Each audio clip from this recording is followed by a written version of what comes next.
4월 1일부터 내 통장 돈을 못 쓴다고요? 여러분, 하루에도 몇 번씩 확인하는 게 뭘까요? 혹시 내 통장 잔액 아닐까요? 월급이 들어오면 가장 먼저 확인하고 공과금 내고 생활비 쓰고 남는 돈은 다시 저축하고, 이렇게 우리는 은행과 거의 매일같이 연결되어 살아가고 있습니다. 그런데 2025년 4월 1일부터 이렇게 익숙했던 은행 거래 방식이 달라지게 됩니다. 심지어 지금 통장에 들어있는 돈을 예전처럼 못 쓸 수도 있다는 이야기까지 나오고 있습니다. 어떻게 이런 일이 가능할까요? 무슨 변화가 일어나는 걸까요? 그리고 그 변화는 나와 우리 가족에게 어떤 영향을 주게 될까요?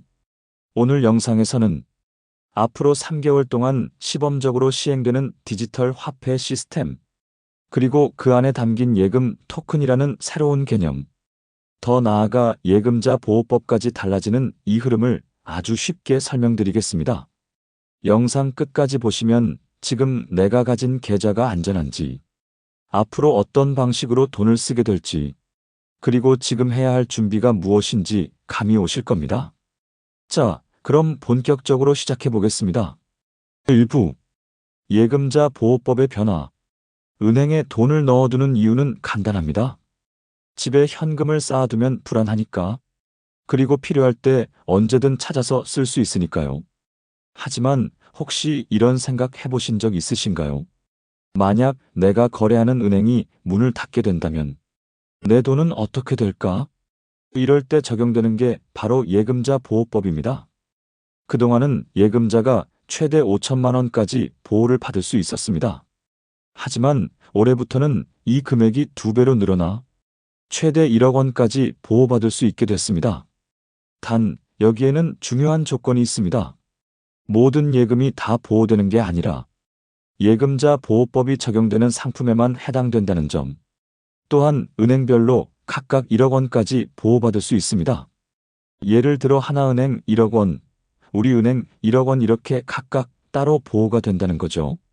그런데 우리가 많이 가입해 있는 상품 중에 예금자 보호를 받지 못하는 상품이 있습니다. 바로 청약통장입니다. 주택도시기금에서 운영하는 청약통장은 은행이 아닌 정부가 관리하는 구조라서 예금자 보호법의 대상이 아니란 사실 알고 계셨나요? 지금이라도 자신이 보유한 통장과 상품들을 한 번쯤 점검해 보는 게 좋습니다.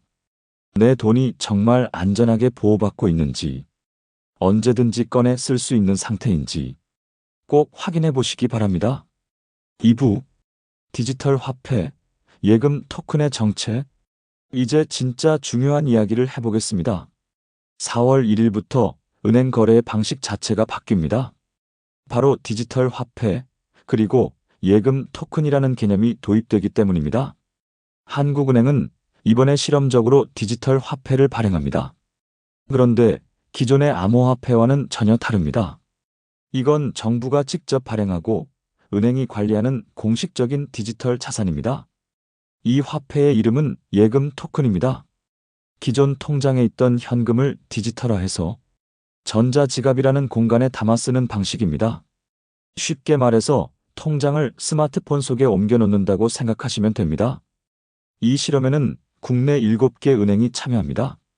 국민은행, 신한은행, 하나은행, 우리은행, 농협, 기업은행, 부산은행. 우리가 한 번쯤은 거래해봤을 이름들이죠. 4월 1일부터 6월 30일까지 이 은행들에서 전자지갑을 개설하고 그 안에 예금 토큰을 발행해서 실제로 물건을 사보는 테스트가 시작됩니다. 자, 그럼 예금 토큰은 어디서 어떻게 쓸 수 있을까요? 그리고 왜 이런 실험을 하는 걸까요? 3부.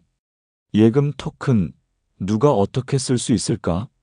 이번 디지털 화폐 테스트는 아무나 참여할 수 있는 건 아닙니다. 조건이 있습니다. 우선 만 19세 이상이어야 하고, 방금 말씀드린 7개 은행 중 최소 한 곳에서 입출금 통장을 보유하고 있어야 합니다. 참여를 원하는 분들은 3월 25일부터 신청이 가능했고, 은행별로 모집 인원이 다르게 정해져 있습니다. 국민은행, 신한은행, 하나은행, 농협, 우리은행은 각각 1만 6천 명씩, 기업은행과 부산은행은 각각 8,000명씩 모집합니다. 선정된 이용자는 은행 앱을 통해 비대면으로 전자지갑을 개설하고 본인의 입출금 계좌를 연결한 뒤 예금 토큰으로 전환 신청을 하면 됩니다. 예금 토큰은 한 사람이 최대 100만 원까지 보유할 수 있고 4월부터 6월까지 총 500만 원까지 전환해 사용할 수 있습니다. 이 예금 토큰은 현금처럼 사용할 수 있지만 아무 곳에서나 쓸 수 있는 건 아닙니다. 현재 지정된 오프라인 매장은 교보문고 전 지점, 세븐일레븐 전 지점, 이디야 커피, 농협 하나로마트 일부 매장 등입니다. 온라인에서는 홈쇼핑, 배달 플랫폼 등 일부 전자상거래 플랫폼에서도 사용할 수 있게 됩니다. 단, QR코드를 활용해 결제하는 방식으로 진행되며 무인 매장이나 일부 온라인 매장에서는 사용이 제한됩니다. 이처럼 디지털 화폐라는 새로운 개념이 실제로 어떻게 우리 생활 속에서 작동하는지를 정부와 은행이 함께 실험하는 단계라고 볼 수 있습니다. 4부. 이 변화가 우리 삶에 가져올 영향. 그렇다면 왜 이런 변화가 일어나는 걸까요? 굳이 예금 토큰을 만들어야 할 이유가 뭘까요? 먼저 디지털화는 세계적인 흐름입니다. 현금을 쓰지 않는 사회. 모든 거래가 투명하고 추적 가능하게 이루어지는 구조.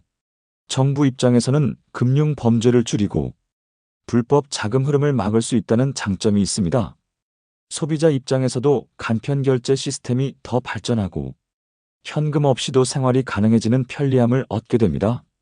하지만 이런 변화에는 우려도 따릅니다. 첫 번째는 사생활 침해. 내가 어디에서 어떤 물건을 샀는지가 디지털화된 기록으로 모두 남게 됩니다. 두 번째는 보안 문제입니다. 모든 정보가 앱과 서버에 저장되기 때문에 해킹 위험이나 시스템 오류가 생길 경우 내 돈이 잠시라도 접근 불가능한 상황이 올 수도 있습니다. 그래서 이번 3개월의 테스트 기간은 그런 기술적 문제를 점검하고 사용자 반응을 확인하는 중요한 실험입니다. 앞으로 디지털 화폐가 본격 도입된다면 통장을 들고 은행 창구에 가는 일도 지갑 속 카드나 현금을 챙기는 일도 서서히 사라질 수 있습니다. 그러니 지금부터라도 이 변화에 관심을 갖고 준비하시는 것이 필요합니다. 지금 내가 가진 계좌가 안전한지, 예금자 보호법이 적용되는 상품인지, 어떤 방식으로 돈을 쓰게 될지 한 번쯤 점검해 보셔야 합니다. 오늘 내용 어떠셨나요? 4월 1일부터 시작되는 디지털 화폐 실험, 예금 토큰이라는 새로운 돈의 등장, 그리고 예금자 보호 범위의 확대까지 지금 우리가 익숙하게 써오던 금융 시스템이 크게 바뀔 수 있는 전환점이 바로 눈앞에 와 있습니다. 이 영상이 조금이나마 도움이 되셨다면 구독과 좋아요, 그리고 알림 설정까지 꼭 부탁드릴게요. 앞으로도 여러분의 금융 생활에 진짜 도움되는 정보 계속 전해드리겠습니다.